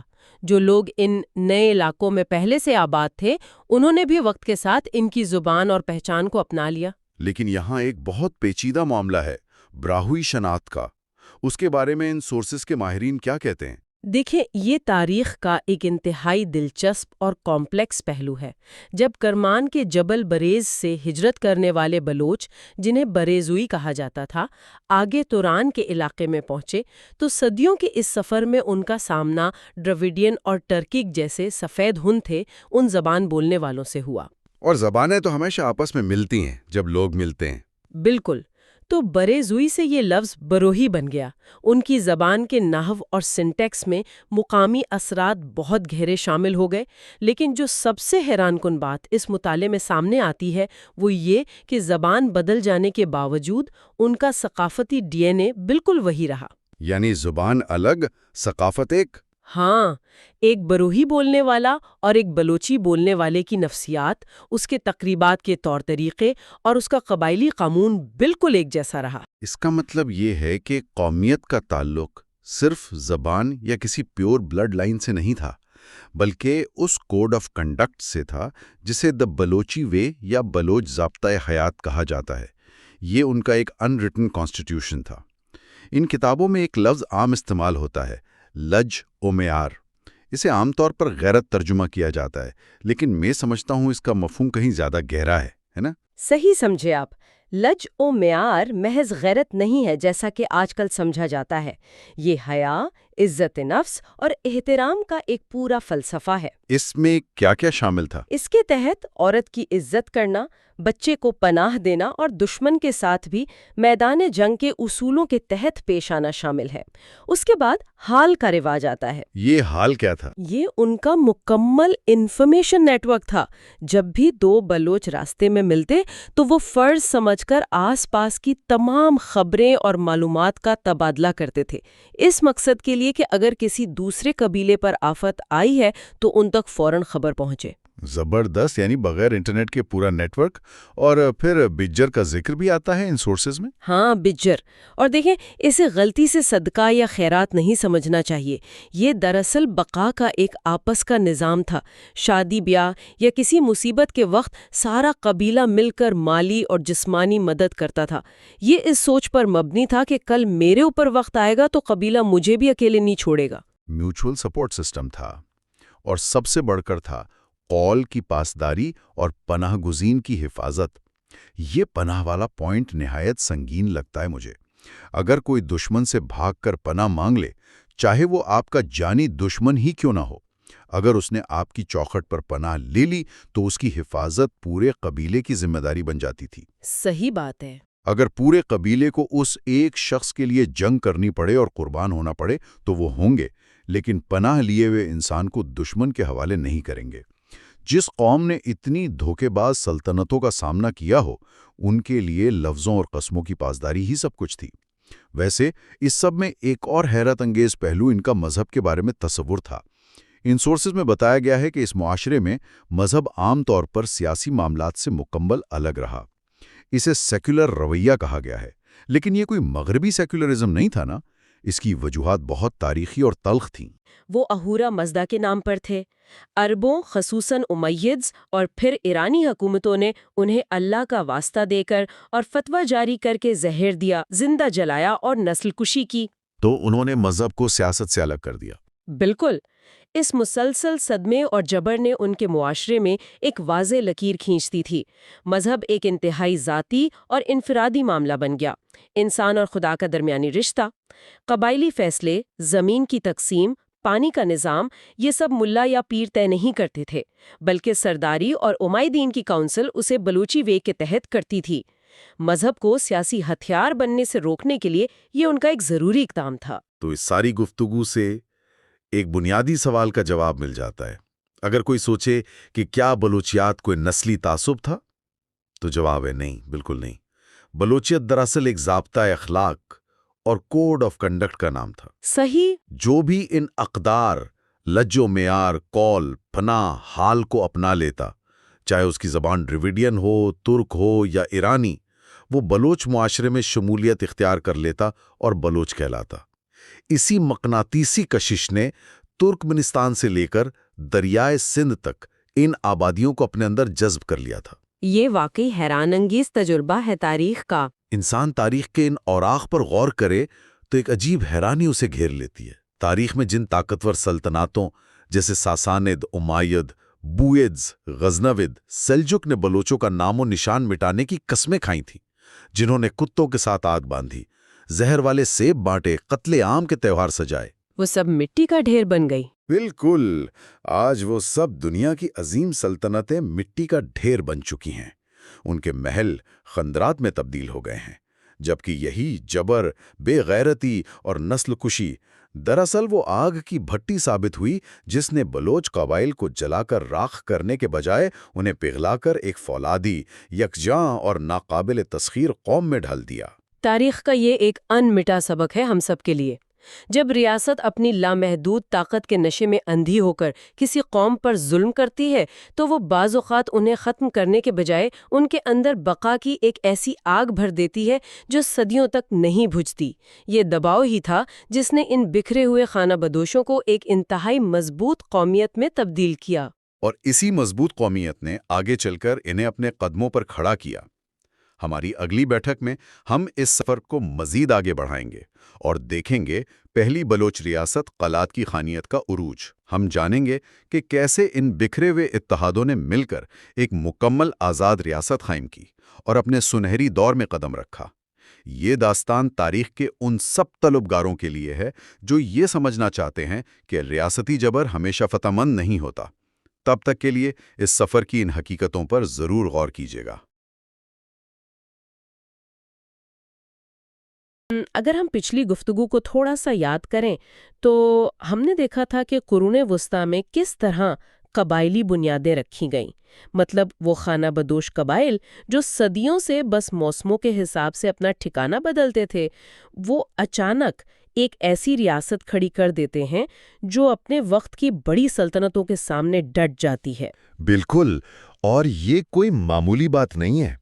دراصل یہی وہ سفر ہے کہ کیسے بلوچ عوام خانہ بدوش قبائل سے نکل کر ایک منظم ریاست کی شکل اختیار کر گئے۔ ہاں، ایک باقاعدہ سٹرکچرڈ نیشن سٹیٹ۔ تو آج کا ہمارا یہ تفصیلی جائزہ نصیر دشتی کی کتاب دی بلوچ اینڈ بلوچستان پر مبنی ہے، اور ہمارا مقصد آج اس خطے کی سیاسی تاریخ، اس کے عروج و زوال اور خاص طور پر ان کے حکومتی طرز عمل کا گہرا مطالعہ کرنا ہے۔ تو چلیں اس بات کی تہہ تک پہنچتے ہیں۔ باب 9 سے شروع کرتے ہیں جہاں پہلی بلوچ ریاست کا قیام ہوتا ہے۔ صحیح۔ دیکھیے، اگر ہم 17ویں صدی کے جغرافیائی اور سیاسی حالات کا نقشہ کھینچیں تو ہمیں ایک بہت دلچسپ صورتحال نظر آتی ہے۔ مشرق میں مغل سلطنت تھی اور مغرب میں صفوی سلطنت، لیکن یہ دونوں بڑی طاقتیں اپنے زوال کی طرف جا رہی تھیں۔ مطلب ان کی گرفت کمزور پڑ رہی تھی؟ جی بالکل، اور اسی دوران پرتگالی اور انگریز جیسی یورپی طاقتیں سمندروں پر قبضہ جما رہی تھیں، تو ان سب چیزوں نے مل کر ایک پاور ویکیوم یعنی طاقت کا خلا پیدا کر دیا۔ اور تاریخ میں طاقت کا خلا کبھی خالی نہیں رہتا ہے نا؟ 100% درست۔ اور اسی خلا کو پر کرنے کے لیے میرواڑی قبیلے کی قیادت میں توران کے علاقے میں، جسے آج ہم قلات کہتے ہیں، براہوئی قبائلی اتحاد ایک ریاست میں بدلنا شروع ہوا۔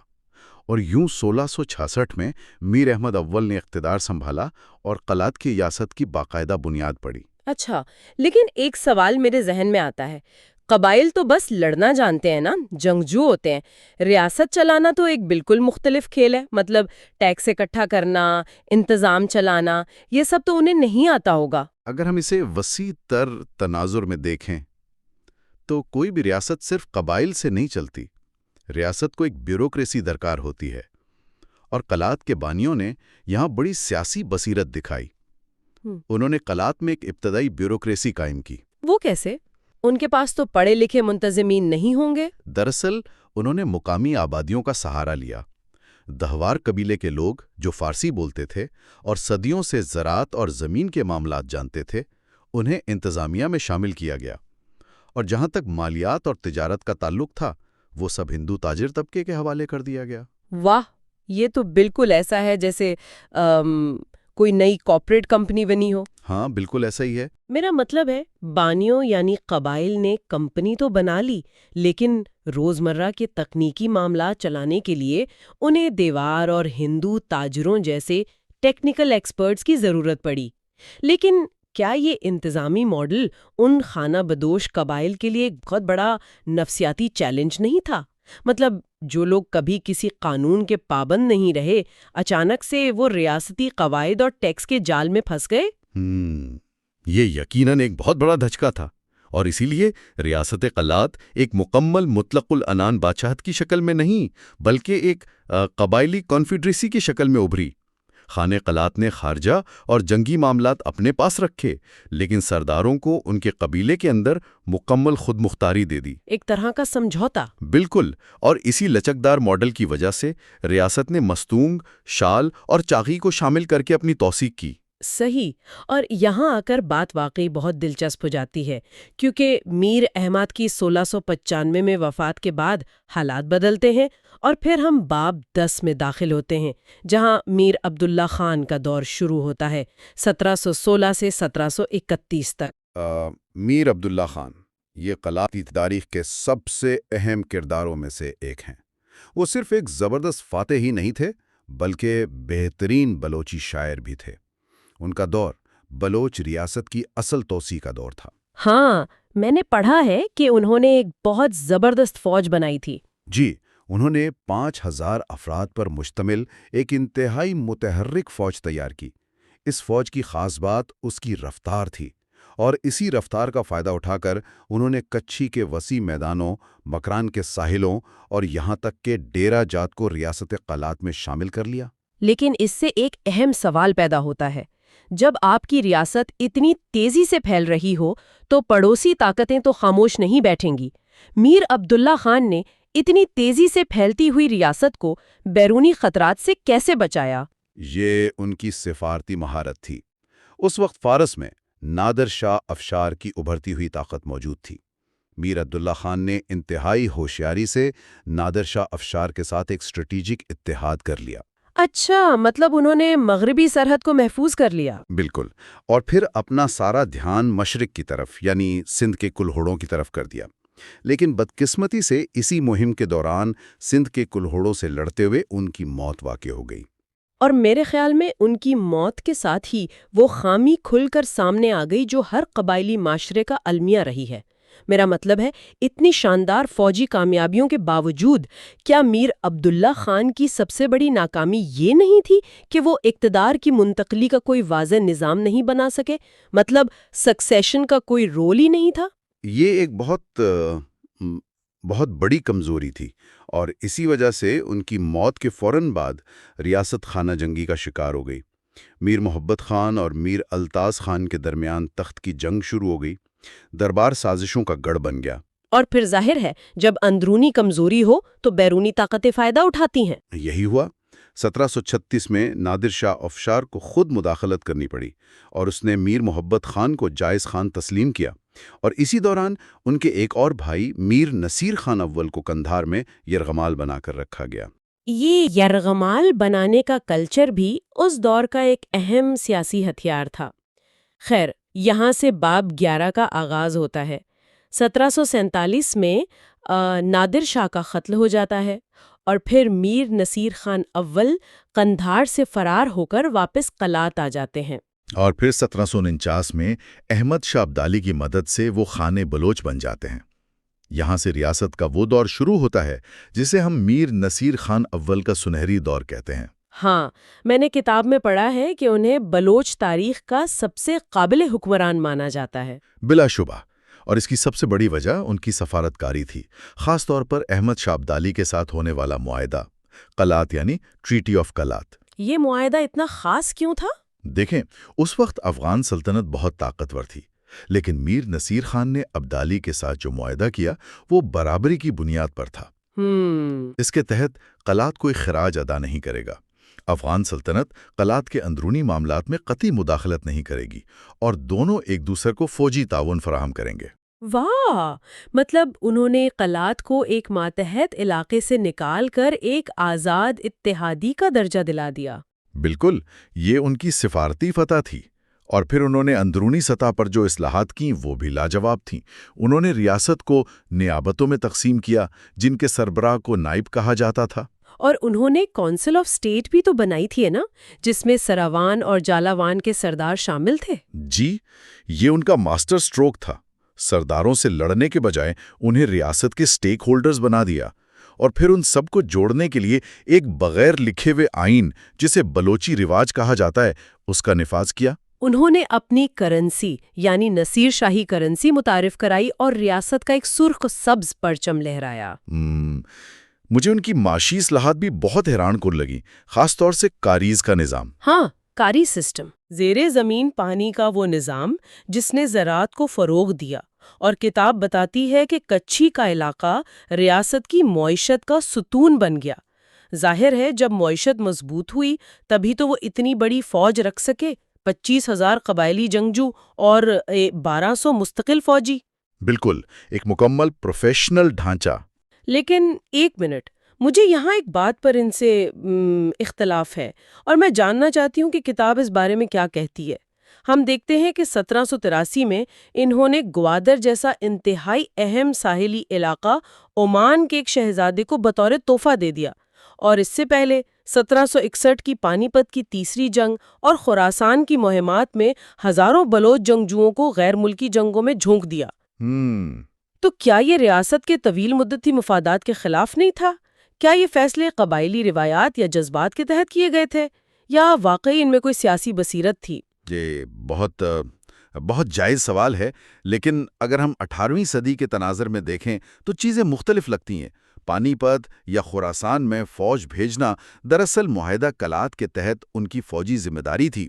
اگر وہ ابدالی کی مدد نہ کرتے تو یہ معاہدے کی خلاف ورزی ہوتی اور ریاست کے لیے نیا خطرہ پیدا ہو جاتا۔ اور گوادر کا کیا؟ وہ تو ایک بہت بڑی اسٹریٹجک غلطی لگتی ہے۔ آج کی نظر سے دیکھیں تو گوادر ایک ڈیپ سی پورٹ ہے، لیکن اس وقت وہ محض ایک مچھیروں کا گاؤں تھا۔ قلات کی ریاست کا معاشی مرکز سمندر نہیں بلکہ کچھی کے زرعی علاقے تھے۔ عمان کے شہزادے کو وہ علاقہ دینا ایک طرح کا سفارتی سرمایہ کاری تھی تاکہ بحیرہ عرب میں ابھرتی ہوئی طاقت کے ساتھ تعلقات اچھے رہیں۔ اچھا، تو مطلب وہ اس وقت کے حالات کے حساب سے ایک کیلکولیٹڈ رسک تھا۔ جی، ہم اسے ایک اسٹریٹجک موو کہہ سکتے ہیں۔ صحیح، تو اس سب کا آخر مطلب کیا ہے؟ باب 12 ہمیں بتاتا ہے کہ 1794 میں میر نصیر خان اول کی وفات کے بعد ان کا نابالغ بیٹا میر محمود خان تخت نشین ہوا، اور اس کے بعد ہی زوال کا عمل شروع ہو گیا۔ ایک سنہری دور اتنی جلدی زوال پذیر کیوں ہو گیا؟ اتنی زبردست کاؤنسل، اتنی زبردست فوج سب کہاں غائب ہو گئے؟ یہاں جو بات سب سے زیادہ حیران کن ہے وہ یہ ہے کہ، اور یہ تاریخ کا ایک بڑا سبق بھی ہے، کہ میر نصیر خان کے بنائے ہوئے ریاستی ادارے دراصل ان کی ذات سے جڑے ہوئے تھے۔ وہ ادارے اپنے طور پر خود مختار نہیں تھے۔ یعنی وہ انسٹیٹیوشنز نہیں تھے، بس ایک کرشماتی لیڈر کی طاقت کا عکس تھے۔ بالکل، حکمران کی ذاتی قابلیت کے بغیر وہ ریاست چل ہی نہیں سکتی تھی۔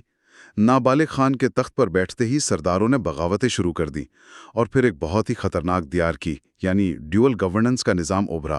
ہاں، وہ میر مصطفیٰ خان والا معاملہ۔ جی، میر محمود خان دارالحکومت میں بیٹھے تھے، جبکہ کچھی جیسے انتہائی اہم معاشی علاقے پر میر مصطفیٰ خان کا کنٹرول ہو گیا۔ مرکز اور مالیات الگ الگ ہو گئے۔ اگر میں اسے آج کی زبان میں سمجھوں تو یہ صورتحال ایک کمزور کارپوریٹ گورننس کی طرح ہے۔ مطلب ایک کمپنی کا CEO کمزور ہو گیا ہے، اندرونی سازشیں چل رہی ہیں، بورڈ آف ڈائریکٹرز آپس میں لڑ رہے ہیں۔ بالکل صحیح تشبیہ دی ہے آپ نے۔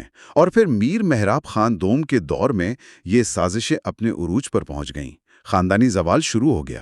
اور میں نے پڑھا کہ انہوں نے سرداروں کو اپنے دربار سے نکال کر غیر ملکی افغان مشیروں پر انحصار شروع کر دیا تھا۔ ہاں، آخوند فتح محمد اور ملا عبد الرحمان جیسے ان غیر ملکی مشیروں نے خان اور قبائلی سرداروں کے درمیان اتنی دوریاں پیدا کر دیں کہ پورا ریاستی نظام اندر سے کھوکھلا ہو گیا۔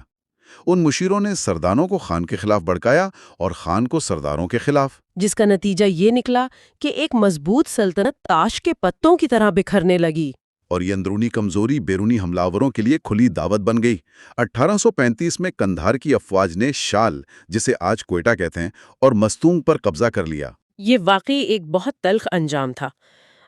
آج کے اس تفصیلی بحث کو سمیٹتے ہوئے میں سامعین کے لیے ایک گہرا سوال چھوڑنا چاہتی ہوں۔ تاریخ ہمیں صاف سکھاتی ہے کہ کوئی بھی قوم یا ریاست بیرونی حملوں سے تب تک تباہ نہیں ہوتی جب تک وہ اندر سے کھوکھلی نہ ہو چکی ہو۔ بالکل۔ کلات کی ریاست کا یہ زوال اس بات کا کھلا ثبوت ہے کہ آپ کے پاس بہترین جغرافیائی پوزیشن ہو، بے خوف جنگجو ہوں، لیکن یہ سب کام نہیں آتا جب آپ کے اقتدار کی منتقلی کا نظام یعنی سکسیشن اور آپ کے ریاستی ادارے مضبوط نہ ہوں۔ کیا آج کی جدید ریاستیں ان قدیم قبائلی سلطنتوں کی اس ادارہ جاتی کمزوری سے کوئی سبق سیکھ رہی ہیں، یا ہم آج بھی کرشماتی شخصیات کے سحر میں کھو کر اداروں کی مضبوطی کو نظر انداز کر رہے ہیں؟ یہ ایک ایسا سوال ہے جو ہمیں ضرور سوچنا چاہیے۔ بہت برمحل سوال ہے یہ۔ ہمارے آخری حصے میں ہم انگریزوں کی آمد، بلوچستان کی تقسیم اور 1948 کے واقعات پر بات کریں گے۔ تاریخ کے اوراق پلٹے تو 1839 کا سال ایک انتہائی ڈرامائی اور خون ریز منظر پیش کرتا ہے۔ قلات کا تاریخی قلعہ ہے اور اس کے چاروں طرف برطانوی آرمی آف انڈس کی پیش قدمی جاری ہے۔ بالکل، اور قلعے کا مکمل محاصرہ ہو چکا ہے۔ فضا جدید توپوں کی گھن گراٹ سے کانپ رہی ہے۔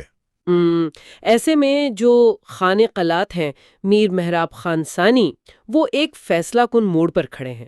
مطلب وہ چاہتے تو بڑی آسانی سے ہتھیار ڈال کر اپنی جان بچا سکتے تھے۔ جی، جان بھی بچا سکتے تھے اور شاید انگریزوں سے کچھ مراد بھی حاصل کر لیتے۔ صحیح، لیکن وہ ایک مختلف راستہ چنتے ہیں۔ وہ اپنی تلوار اٹھاتے ہیں اور موت کو گلے لگانے کے لیے اپنے مٹھی بھر وفادار ساتھیوں کے ساتھ برطانوی فوج کے سامنے آ جاتے ہیں۔ واقعی یہ کوئی عام منظر نہیں ہے۔ بالکل نہیں ہے۔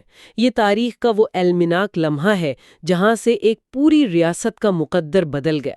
اور یہ نصیر دشتی کی کتاب پر ہماری اس گہری اور تفصیلی تحقیق کا چوتھا اور آخری حصہ ہے۔ اور اس تحقیق کی تہ تک جانا اس لیے بھی ضروری ہے کیونکہ یہ لمحہ صرف ایک بادشاہ کے میدان جنگ میں گرنے کی کہانی نہیں ہے۔ آج ہم یہ سمجھنے کی کوشش کریں گے کہ کس طرح عالمی طاقتوں کی بساط پر چھوٹی ریاستیں محض پیادوں کی طرح استعمال ہوتی ہیں۔ بالکل، تو اس کا مطلب ہے آج ہم کتاب کے آخری ابواب کا جائزہ لے رہے ہیں۔ جی، ہم اس پورے سفر کا احاطہ کریں گے کہ کیسے بلوچ ریاست عروج پر پہنچی اور پھر جغرافیائی سیاست، جسے ہم جیو پولیٹکس کہتے ہیں، اس کے باعث 2 بار زوال کا شکار ہوئی۔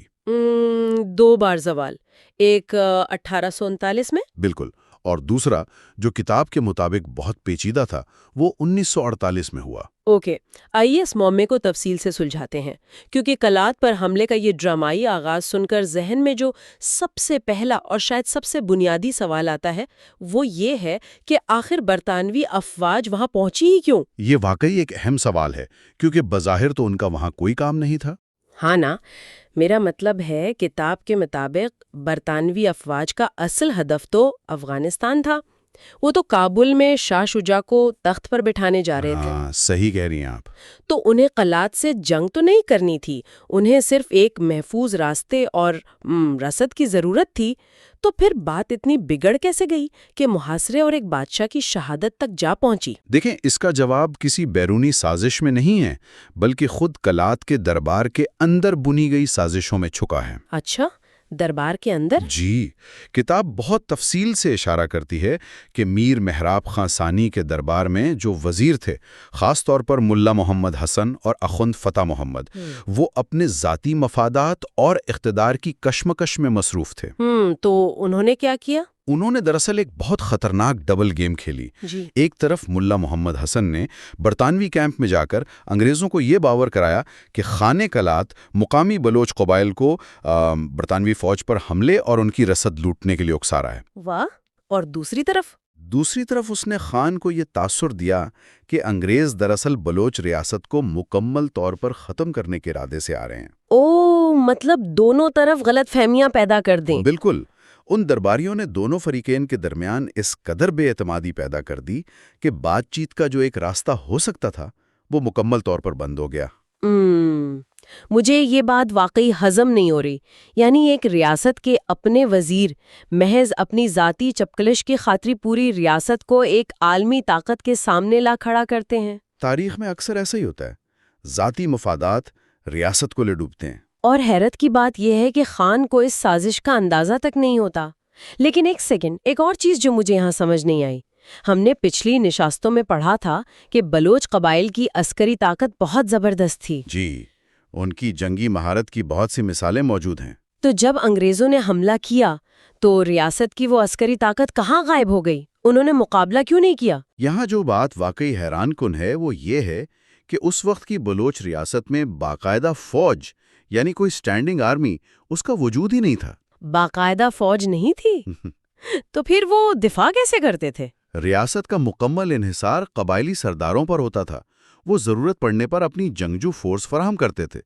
اب ہوتا یہ ہے کہ جب خان اور ان طاقتور قبائلی سرداروں کے درمیان اختلافات پیدا ہوئے تو ریاست کی دفاعی دیوان خود بخود گر گئی۔ اچھا، یعنی سرداروں نے فوج بھیجنے سے انکار کر دیا ہوگا؟ بالکل، سرداروں کی ذاتی چپکلش اور مرکز سے ان کی بغاوت نے ریاست کی بنیادیں اتنی کھوکھلی کر دی تھیں کہ جب برطانوی فوج نے جدید توپ خانے کے ساتھ حملہ کیا تو خان کے پاس محاصرے کا مقابلہ کرنے کے لیے کوئی منظم فوج تھی ہی نہیں۔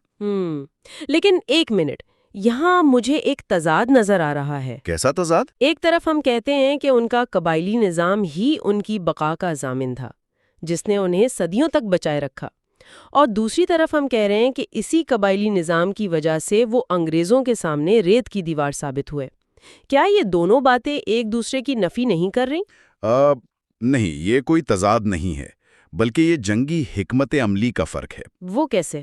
دیکھیں نا، قبائلی نظام اور جو ان کا خانہ بدوش طرز زندگی تھا وہ دراصل گوریلا جنگ اور طویل مدتی بقا کے لیے بہترین ہے۔ صحیح۔ جب دشمن حملہ کرے تو آپ پہاڑوں میں بکھر جائیں، اور جب دشمن کمزور پڑے تو اچانک جوابی حملہ کر دیں۔ لیکن جب بات ایک دارالحکومت کی ہو، ایک قلعے کو بچانے کی ہو، وہ بھی جدید فوج اور توپوں کے سامنے، تو وہاں گوریلا جنگ کام نہیں آتی۔ وہاں آپ کو سامنے کھڑے ہو کر لڑنا پڑتا ہے۔ بالکل، وہاں ایک منظم اور پیشہ ورانہ فوج چاہیے ہوتی ہے جو کلات کے پاس نہیں تھی، اور اسی لیے کلات کا سقوط ہوا۔ یہ بات اب بالکل واضح ہو گئی ہے، اور کتاب کے مطابق اس سقوط کے بعد مزاحمت کا ایک نیا باب کھلتا ہے۔ جی ہاں، بالکل۔ میر محراب خان کے جوان سال بیٹے میر نصیر خان ثانی وہ پہاڑوں کا رخ کرتے ہیں، وہ بکھرے ہوئے قبائل کو دوبارہ اکٹھا کرتے ہیں، اور حیرت انگیز طور پر برطانوی نمائندے کیپٹن لارڈ ڈے کو شکست دے کر کچھ عرصے کے لیے کلات کو واپس آزاد بھی کرا لیتے ہیں۔ یہ ایک بہت بڑی کامیابی تھی ان کی۔ واقعی لیکن یہ آزادی عارضی ثابت ہوتی ہے۔ 1841 میں حالات انہیں ایک ایسے معاہدے پر دستخط کرنے پر مجبور کر دیتے ہیں جس نے ریاست کو عملی طور پر برطانوی تسلط میں دے دیا۔ جی، اسے ہم برطانوی پروٹیکٹوریٹ کہتے ہیں۔ یہ تو بالکل ایسا ہی ہے جیسے کوئی طاقتور مافیا کسی دکاندار کو تحفظ دینے کی پیشکش کرے، لیکن اس پیشکش کے پیچھے اصل مقصد اس دکان کے تمام فیصلوں اور کمائی پر قبضہ کرنا ہو۔ بہت زبردست، یہ بالکل درست تشبیہ دی ہے آپ نے۔ اس معاہدے کے بعد کلات ٹیکنیکلی طور پر تو ایک ریاست رہی، لیکن اس کی خارجہ پالیسی اور اہم فیصلے سیدھے انگریزوں کے ہاتھ میں چلے گئے۔ ریاست بس نام کی رہ گئی۔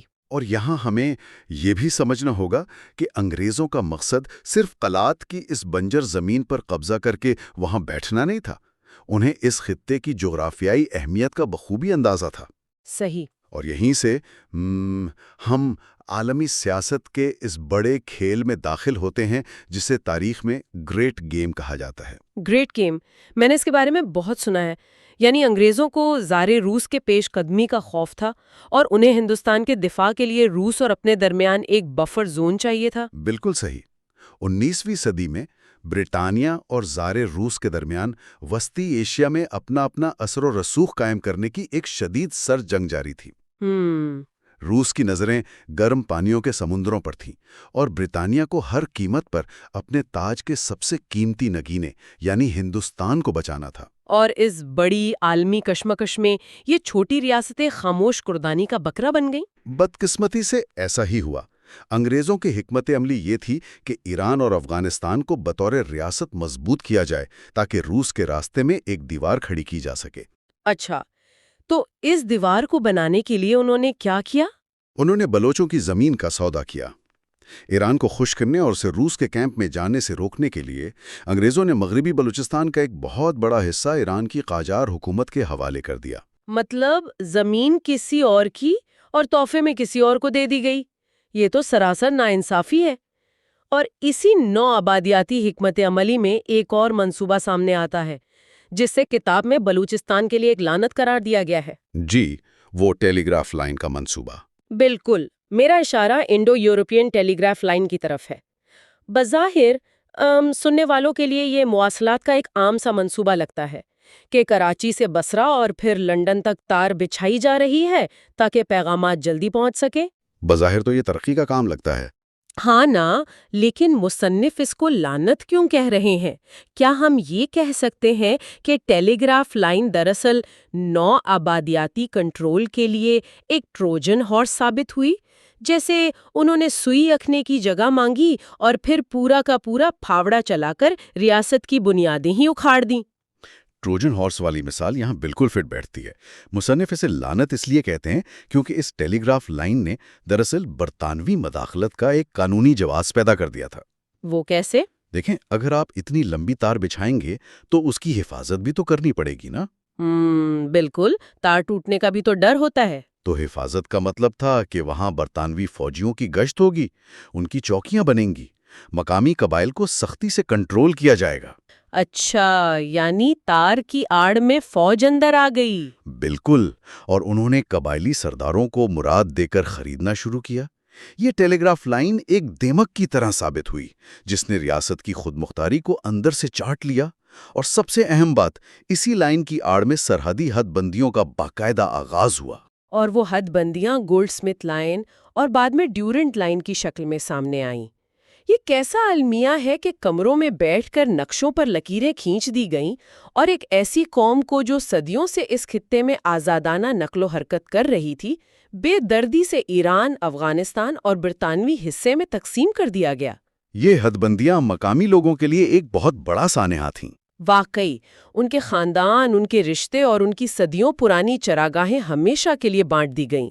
ان لکیروں نے تو ان کی پوری زندگی بدل کر رکھ دی۔ ہر ظاہر ہے، جب آپ کسی قوم کو اس طرح تقسیم کرتے ہیں اور ان سے پوچھتے تک نہیں تو مزاحمت تو ہوتی ہے۔ بالکل ہوتی ہے۔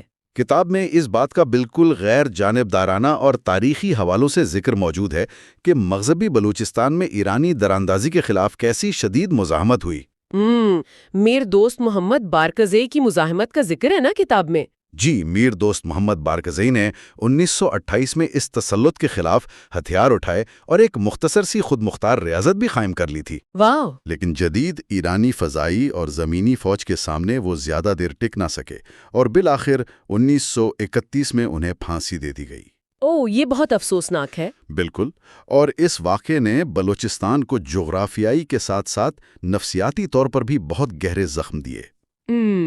یہ سب سن کر انسان سوچنے پر مجبور ہو جاتا ہے کہ یہ کتنا تاریخ دور ہوگا، لیکن ہم جانتے ہیں کہ تاریخ کبھی ایک جگہ نہیں رکتی۔ بالکل نہیں رکتی۔ دہائیوں کی اس ٹوٹ پھوٹ اور غلامی کے بعد جب 20ویں صدی کا وسط آتا ہے، دوسری جنگ عظیم ختم ہوتی ہے اور برطانیہ کے بر صغیر سے انخلا کا وقت قریب آتا ہے، تو ہم دیکھتے ہیں کہ کٹے پھٹے بلوچستان میں امید کی ایک نئی کرن پیدا ہوتی ہے۔ جی، حالات بدلنا شروع ہوتے ہیں۔ 1930 اور 40 کی دہائیوں میں ایک زبردست سیاسی بیداری نظر آتی ہے جو صرف سرداروں تک محدود نہیں تھی۔ بالکل، اور یہ ایک بہت اہم تبدیلی تھی۔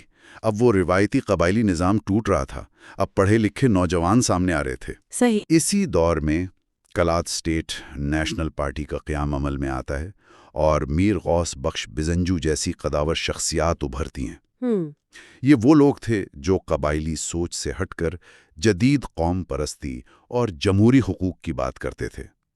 ان کا مطالبہ واضح تھا کہ برطانوی انخلا کے بعد قلات کو اس کی وہ آزاد حیثیت واپس ملنی چاہیے جو 1838 سے پہلے تھی۔ اور ایسا لگتا ہے کہ ابتدائی طور پر وہ اس مقصد میں کامیاب بھی ہو گئے تھے۔ جی، شروعات تو بہت حوصلہ افزا تھی۔ کتاب ایک بہت ہی اہم دن کا ذکر کرتی ہے، 4 اگست 1947، جب ایک اسٹینڈ سٹل اگریمنٹ پر دستخط ہوتے ہیں۔ یہ ایک تاریخی معاہدہ تھا۔ اب میں یہاں تھوڑا سا الجھ رہی ہوں۔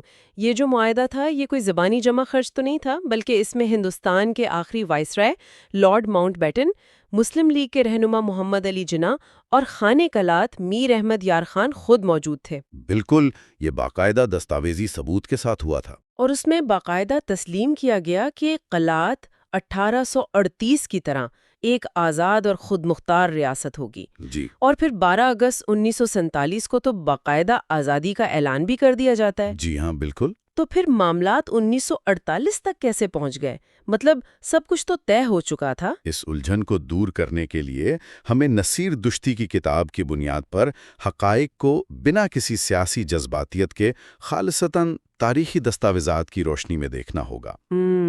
کتاب کیا کہتی ہے اس بارے میں؟ مصنف واضح کرتے ہیں کہ قلات کی پارلیمنٹ کے دونوں ایوانوں، یعنی دارالعمرہ جو سرداروں کا ایوان تھا اور دارالعوام جو عوامی نمائندوں کا ایوان تھا، انہوں نے کسی بھی دوسری ریاست کے ساتھ الحاق کی تجاویز کو متفقہ طور پر مسترد کر دیا تھا۔ اچھا، یعنی پارلیمنٹ نے فیصلہ دے دیا تھا کہ ہم آزاد رہیں گے۔ یہاں تک تو بات سیدھی تھی۔ جی، لیکن مصنف برطانوی خفیہ دستاویزات اور آرکائیوز کا حوالہ دیتے ہوئے ایک بڑی تصویر پیش کرتے ہیں۔ وہ بڑی تصویر کیا تھی؟ اب سرد جنگ شروع ہو رہی تھی۔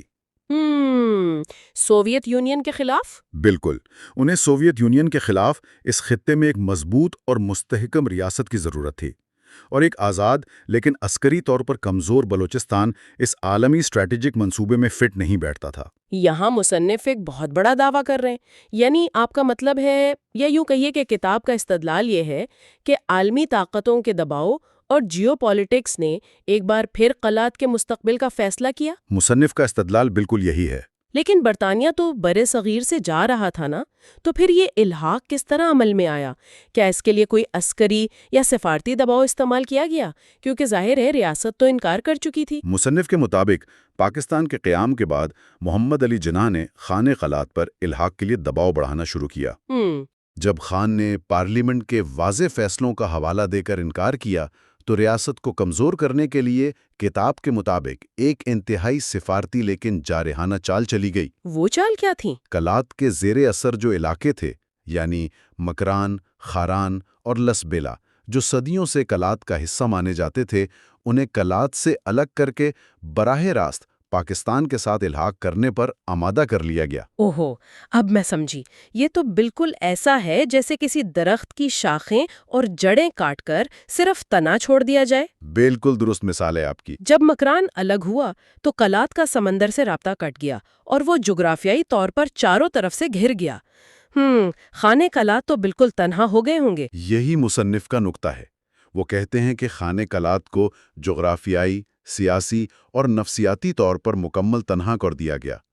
ان کے پاس کوئی بیرونی مدد نہیں تھی اور ریاست معاشی طور پر بھی محصور ہو چکی تھی۔ تو پھر نتیجہ کیا نکلا؟ بالآخر کتاب کے مطابق اسی شدید دباؤ کے تحت 27 مارچ 1948 کو خانہ کلات کو الحاق کے معاہدے پر دستخط کرنے پڑے، جسے مصنف اور کئی مورخین ایک زبردستی کا الحاق مانتے ہیں۔ ظاہر ہے اس واقعے پر ریاستی اور قوم پرست بیانیے مختلف ہیں، لیکن ہم یہاں صرف اس تاریخی تجزیے کو سمجھ رہے ہیں جو نصیر دشتی نے پیش کیا ہے۔ ہم قطعی طور پر کسی سیاسی نظریے کی توثیق نہیں کر رہے۔ بالکل صحیح کہا آپ نے۔ سننے والوں کے لیے یہ جاننا ضروری ہے کہ ہم صرف مصنف کی دی گئی تاریخ کا جائزہ لے رہے ہیں، لیکن اس میں کوئی شک نہیں کہ یہ تاریخ سن کر انسان پر ایک عجیب سی خاموشی طاری ہو جاتی ہے۔ واقعی یہ واقعات بہت گہرے اثرات چھوڑتے ہیں۔ تو کیا ہم مجموعی طور پر یہ نتیجہ اخذ کر سکتے ہیں کہ جو کہانی 1839 میں برطانوی قبضے، توپوں کی گرج اور ایک بادشاہ کی موت سے شروع ہوئی تھی، وہی تاریخ ٹھیک ایک صدی بعد 1948 میں جغرافیائی اور سیاسی مجبوریوں کا لبادہ اوڑھ کر خود کو دہرا رہی تھی؟ یہ ایک بہت تلخ حقیقت ہے۔ مطلب کردار بدل گئے، معاہدوں کے نام بدل گئے، لیکن چھوٹی ریاست کا مقدر وہیں کا وہیں رہا۔ اسے ایک بار پھر بڑی طاقتوں کے مفادات کی بھینٹ چڑھا دیا گیا۔ یہ آپ نے ایک بہت گہرا اور درست مشاہدہ پیش کیا ہے۔ تاریخ کے ان دردناک واقعات اور ریاستی زوال کی ان پیچیدہ داستانوں کو سمجھنے کے بعد اب وقت آ گیا ہے کہ ہم قدم پیچھے ہٹائیں اور اس کتاب کے آخری باب کا رخ کریں۔ آخری باب؟ اس میں مصنف کیا بتاتے ہیں؟ اس باب میں مصنف نے اس پوری قوم کے سفر کا ایک جامع خاکہ کھینچا ہے، اور مصنف نے جس طرح اس سفر کو قلم بند کیا ہے وہ جذباتیت سے کوسوں دور اور خالصتاً تاریخی شواہد پر مبنی ہے۔ وہ اس سفر کو کیا نام دیتے ہیں؟ وہ اس پورے ارتقاء کو طویل سفر یا دی لانگ واک کا نام دیتے ہیں۔ The long walk? اور سننے والوں کے لیے یہ تصور کرنا کتنا حیران کن ہے کہ یہ طویل سفر شروع کہاں سے ہوتا ہے۔ مصنف ہمیں بتاتے ہیں کہ بحریہ خزر یعنی کیسپین سی کے شمال مغرب میں واقع ایک علاقہ جسے قدیم تاریخ میں بلاشاگان کہا جاتا تھا۔ جی بالکل، وہ علاقہ جو آج کے دور میں شاید قفقاز کے قریب پڑتا ہے۔ وہاں کے خانہ بدوش چرواہے جو بلاشک کہلاتے تھے، وہ وہاں سے اپنا سفر شروع کرتے ہیں۔ صدیوں کی دربدری، بے شمار جنگوں، ہجرتوں اور سلطنتوں کے عروج و زوال کے درمیان سے گزرتے ہوئے وہ آج کے اس خطے میں پہنچتے ہیں اور اسے اپنا نیا وطن بلوچستان بناتے ہیں۔ یہ ایک طویل اور کٹھن سفر تھا۔ مطلب ہزاروں میل کا فاصلہ اور صدیوں کا وقت، یہ کوئی معمولی بات تو نہیں ہے۔ قطعی نہیں۔